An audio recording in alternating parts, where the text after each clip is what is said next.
കഥ വായിക്കാൻ എല്ലാവർക്കും ഇഷ്ടമാണ്. ഇംഗ്ലീഷ് ഇംപ്രൂവ് ചെയ്യാൻ നിങ്ങൾ മസ്റ്റായിട്ട് ചെയ്യേണ്ട കാര്യമാണ് കഥ വായിക്കൽ. അത് നിങ്ങളുടെ പ്രൊനൗൺസിയേഷൻ, ഫ്ലൂവൻസി, വൊക്കാബുലറി ഇംപ്രൂവ് ചെയ്യും. ഹായ് എവ്രി വൺ, എൻ്റെ പേര് നീതു ഫ്രാൻസിസ് ഫ്രം ഇംഗ്ലീഷ് പഠിക്കാം. ഞാനിവിടെ ഇൻ്റർവ്യൂ കമ്മ്യൂണിക്കേഷന് കോച്ചിങ് കൊടുക്കുന്നുണ്ട്. എൻ്റെ ഇവിടെ നമ്പർ പ്രൊവൈഡ് ചെയ്യാം, താല്പര്യമുള്ളവർ കോൺടാക്റ്റ് ചെയ്യാം.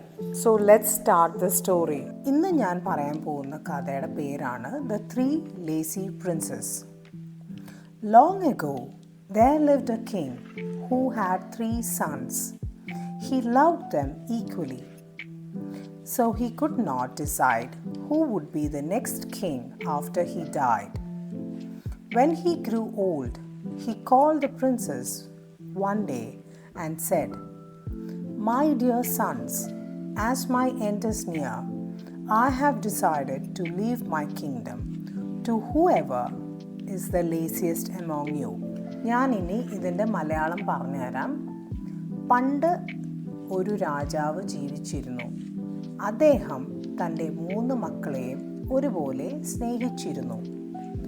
അതുകൊണ്ട് താൻ മരിച്ചു കഴിഞ്ഞാൽ അടുത്ത രാജാവായി ആര് തിരഞ്ഞെടുക്കുമെന്ന് അദ്ദേഹത്തിന് തീരുമാനിക്കാനായില്ല. വളരെ പ്രായമായപ്പോൾ ഒരു ദിവസം അദ്ദേഹം തൻ്റെ 3 രാജാക്കന്മാരെയും വിളിച്ചു പറഞ്ഞു, "എൻ്റെ പ്രിയപ്പെട്ട മക്കളെ, എൻ്റെ ജീവിതാവസാനം അടുത്തെത്തിയിരിക്കുന്നു.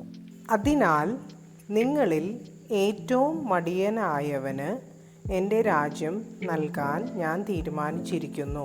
അപ്പം നിങ്ങൾ ഞാൻ പറയണ പോലെ നിർത്തി ഞാൻ പറയണ ഒപ്പം തന്നെ നിങ്ങളും ഇംഗ്ലീഷ് വായിക്കണം, ഈ കഥ വായിക്കണം. എന്നാൽ മാത്രം നിങ്ങളുടെ ഇംഗ്ലീഷ് ഇംപ്രൂവ് ചെയ്യുള്ളൂ."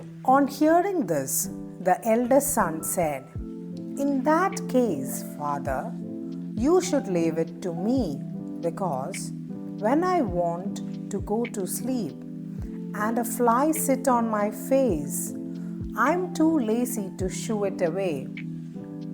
"No, father, I think the kingdom should be given to me," said the second one, "because when I'm warming myself by the fire, I would rather let my toes burn than take the trouble of moving my legs away." ഇത് കേട്ടപ്പോൾ മൂത്ത മകൻ പറഞ്ഞു, "അങ്ങനെയാണെങ്കിൽ അച്ഛാ, രാജ്യം എനിക്ക് തന്നാൽ മതി. കാരണം ഞാൻ ഉറങ്ങാൻ പോകുമ്പോൾ ഒരു ഈച്ച എൻ്റെ മുഖത്ത് വന്നിരുന്നാൽ അതിനെ ഓടിക്കാൻ പോലും ഞാൻ മടിക്കും." അപ്പോൾ രണ്ടാമത്തെ മകൻ പറഞ്ഞു, "അല്ല അച്ഛാ, രാജ്യം എനിക്ക് തന്നാൽ മതി. കാരണം ഞാൻ തീയുടെ അടുത്ത് ചൂട് കായ്ക്കുമ്പോൾ എൻ്റെ കാലുകൾ മാറ്റാൻ ബുദ്ധിമുട്ടുണ്ടാകുന്നതിനേക്കാൾ എൻ്റെ കാൽ വിരലുകൾ പൊള്ളുന്നത് ഞാൻ സഹിക്കും." The third prince shook his head and said, "There is no doubt the kingdom is mine, because if I were left to die in a prison cell and by chance someone gave me the key to open the lock, I would rather die than make the effort of putting the key into the lock." മൂന്നാമത്തെ രാജകുമാരൻ തല കുലുക്കി പറഞ്ഞു, "ഈ രാജ്യം എൻ്റേതായിരിക്കും എന്ന കാര്യത്തിൽ ഒരു സംശയമില്ല.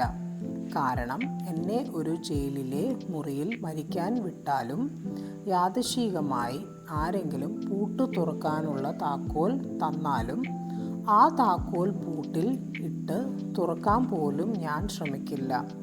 അതിനേക്കാൾ ഞാൻ മരിക്കാനാണ് തയ്യാറാകുക." "Indeed, you are the laziest of all my sons," cried the king. "You shall get my kingdom." അപ്പോൾ രാജാവ് പറഞ്ഞു, "തീർച്ചയായും നീയാണ് എൻ്റെ എല്ലാ മക്കളിലും ഏറ്റവും മടിയൻ. അതിനാൽ എൻ്റെ രാജ്യം നിനക്കായിരിക്കും." അപ്പോൾ നിങ്ങൾക്ക് എല്ലാവർക്കും എൻ്റെ ഈ വീഡിയോ ഇഷ്ടപ്പെട്ടു എന്ന് വിചാരിക്കുന്നു. ഇഷ്ടപ്പെട്ടെങ്കിൽ please do like, share and subscribe. നിങ്ങളുടെ ഫ്രണ്ട്സിന് അയച്ചു കൊടുക്കുക. ഗ്രൂപ്പിലുള്ള ഇംഗ്ലീഷ് ഇംപ്രൂവ് ചെയ്യാൻ താല്പര്യമുള്ള ഫ്രണ്ട്സിന് ഇത് അയച്ചു കൊടുക്കുക. പിന്നെ അത് നിങ്ങൾ ഈ സ്റ്റോറി ഞാൻ പറയണൊപ്പം ഇംഗ്ലീഷ് റിപ്പീറ്റ് ചെയ്ത് പറഞ്ഞാലാണ് നിങ്ങളുടെ ലാംഗ്വേജ് ഇംപ്രൂവ് ചെയ്യുള്ളൂ. Thank you.